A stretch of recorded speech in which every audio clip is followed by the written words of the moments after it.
These are some quick tips to keep your Google Classrooms organized.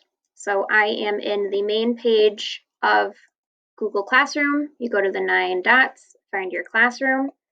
And the first thing I'm going to show you is you can drag and drop your classrooms so that they're in the order that you want them to be in. This is really handy if you have a lot of classrooms in your windows.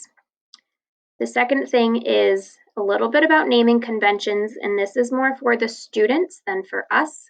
When you click on these 3 dots, you can edit the name.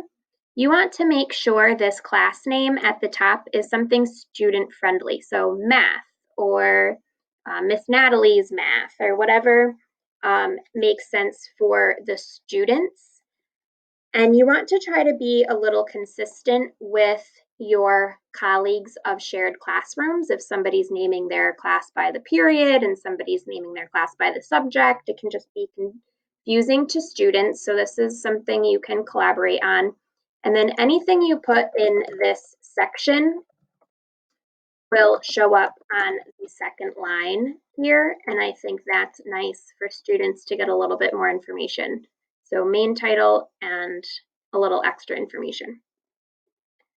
The next thing you want to know is how to change your email notifications, especially if you are sharing classrooms with your colleagues so that you can split the work. You only want to get notifications from your own students. So you're going to the main menu here, 3 lines, and you're going down to settings. These are the settings for all of your classrooms. You're going to scroll down, and here you can turn off comments and certain actions that happen in your classroom. This is actually really helpful, late submissions of student work, so you don't have to go back and check old assignments after the due date. But here's where you want to know. So it probably will look like this to start. Click the little drop down, and then you can turn off notifications for specific classrooms. So if you only want notifications from one, there you go. Now in your actual classroom, you have to do this for each class that you're running. You are going to go to the settings cog here. Settings cog, you can change your class description again.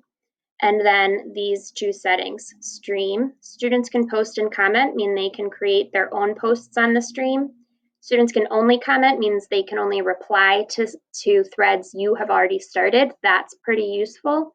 And then if you are worried about students or if they are spamming your stream, you can turn that off altogether and only teachers can post.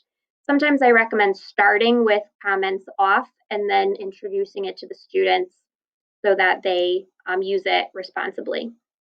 And then I highly recommend under classwork on the stream, you hide all notifications, and this forces them to go to the classwork section of the classroom and find their assignments there. And that leaves your stream only for things that you want to actually write to your class. And that way nothing gets lost. Those are just a couple of tips to keep your Google Classroom nice and organized.